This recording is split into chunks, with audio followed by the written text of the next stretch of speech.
This is Laura Duncan with CSMS. Today we're going to talk about linear functions.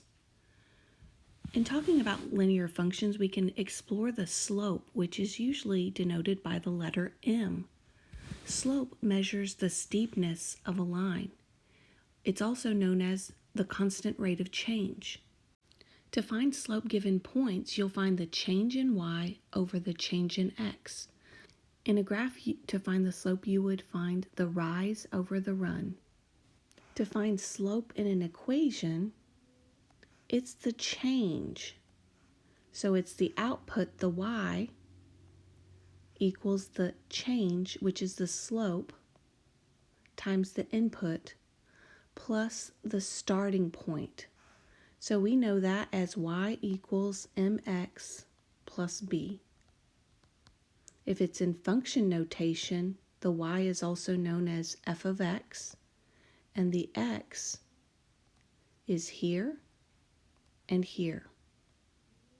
Now let's look at some graphs.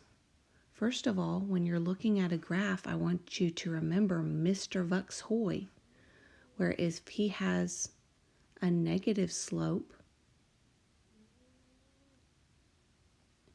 it will be going down the mountain. A positive slope goes up the mountain.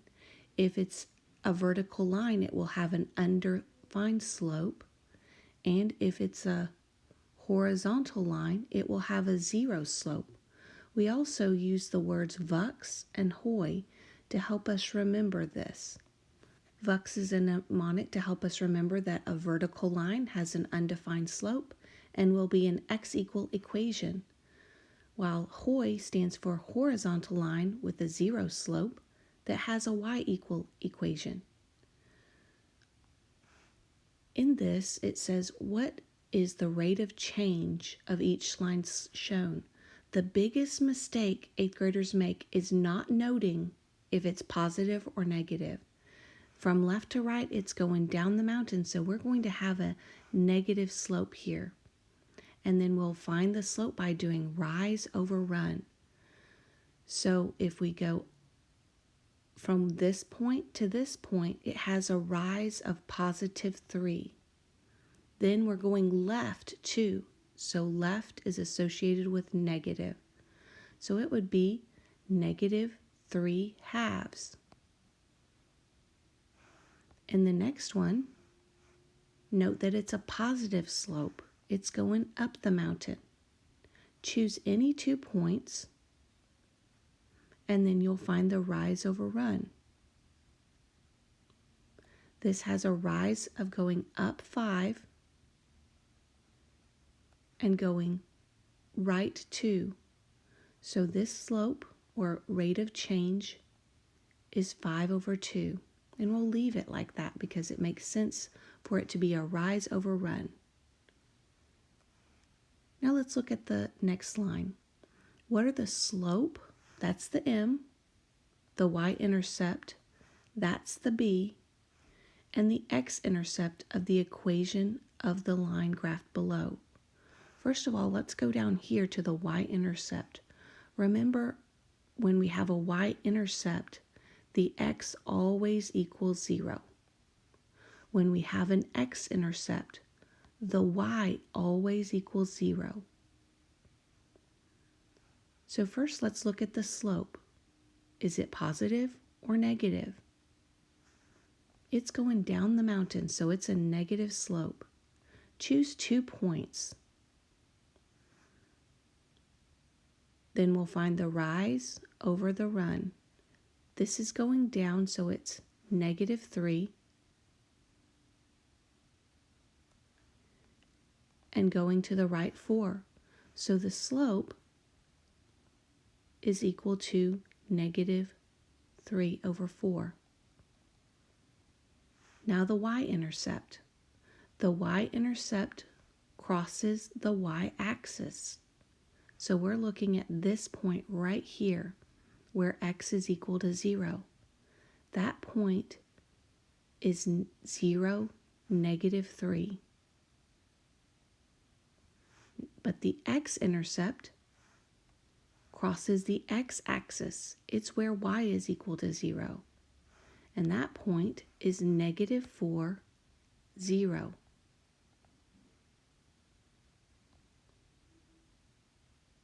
Let's look at the next one. The graph of a line is shown below. If the slope of this line is multiplied by -1 and the y-intercept decreases by 2 units, which linear equation represents these changes?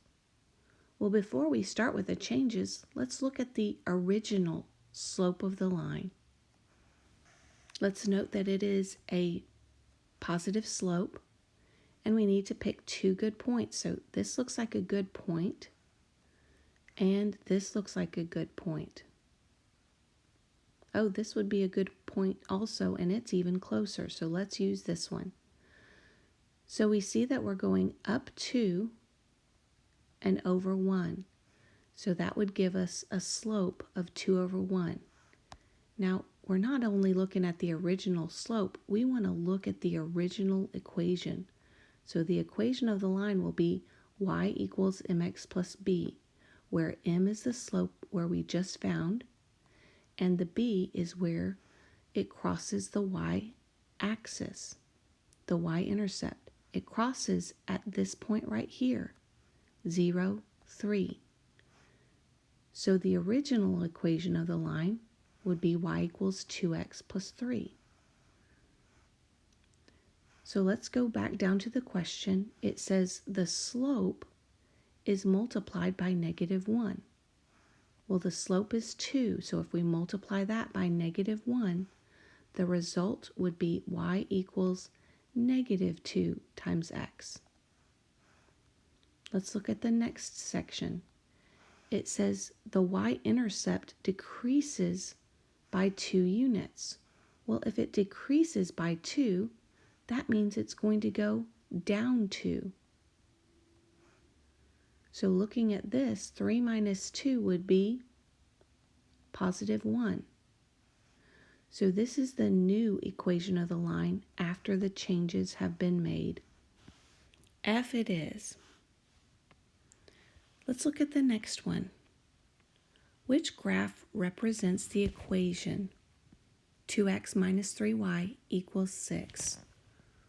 Well, to compare this to these graphs, it would be best if it were in slope-intercept form, which is y equals mx plus b. To get it into slope-intercept form, we will isolate the y. So we'll subtract 2x from both sides so that we can isolate the y. I'm going to rearrange this so that the x is first to be in slope-intercept form. Then I'll divide each term by -3 so that I can have slope-intercept form.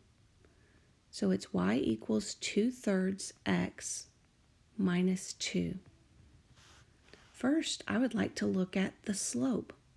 It's a positive slope of 2/3. So I would like to eliminate any negative slopes. That means G and J can be eliminated. Then we can look at -2, the y-intercept. That's where it crosses the y-axis. So on F, it crosses at +2. H is where it crosses at -2. Now let's go over to the right. How does the graph of y equals 2x minus 5 compare to the graph of y equals 3x minus 5? Please pause the video here and graph those two lines. Now that you've graphed the two lines, we can compare them. It says the slope of y equals 2x minus 5 is less steep, or the slope is steeper. On H, it says the graph of 2x minus 5 has a greater y-intercept, or the graph of 2x minus 5 has a smaller y-intercept. Well, one of those has to be true. So let's go back to the equation. When we're comparing the equations just by looking at them, y equals mx plus b, b is the y-intercept. That's where we begin when we're graphing. And the b's on these equations are the same. They are represented by this point, 0, -5. So they are the same. That means it's neither greater nor smaller y-intercept. They are equal. So then look at f and g. Y equals 2x minus 5 is less steep or more steep. So the red one is y equals 2x minus 5. It is less steep than the slope of 3. So remember, when we're comparing slopes, positive or negative doesn't matter. You're really comparing the absolute value of the slopes. The higher the absolute value, the steeper the slope. Now let's go on to the bottom left question. Which equation describes the line that passes through the point 4, 7 and is parallel to the line represented by that equation? If two lines are parallel, they have the same slope. But looking at the equation, we can't really see what the slope is. So we're going to get it into slope-intercept form by isolating the y. We'll add 3x so that we'll have it in y equals mx plus b form. I'm going to rearrange this so that x is first. I can see that the slope is equal to 3. And if I want a parallel slope, I'll have to make the slope of my line equal to 3. Now that I've found the slope, this is no longer of any use to me. Now I'm going to use the point and the slope to find the equation of the line. When I'm finding the equation of the line, I need an m and I need a b. There's two ways to do this. You could use point-slope equation,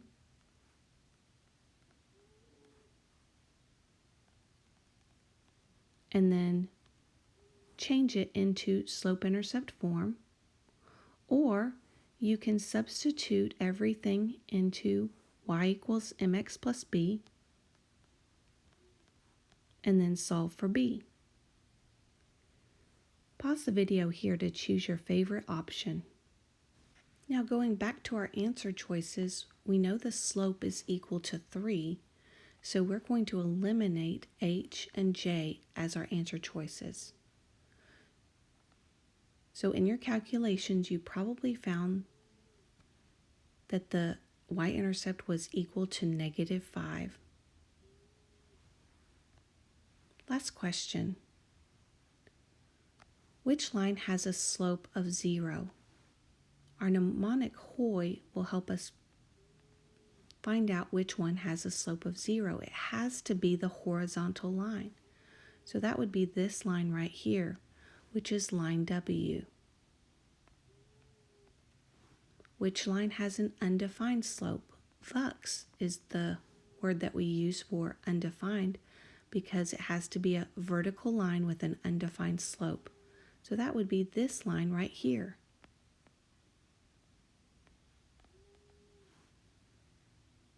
That concludes your lesson for today.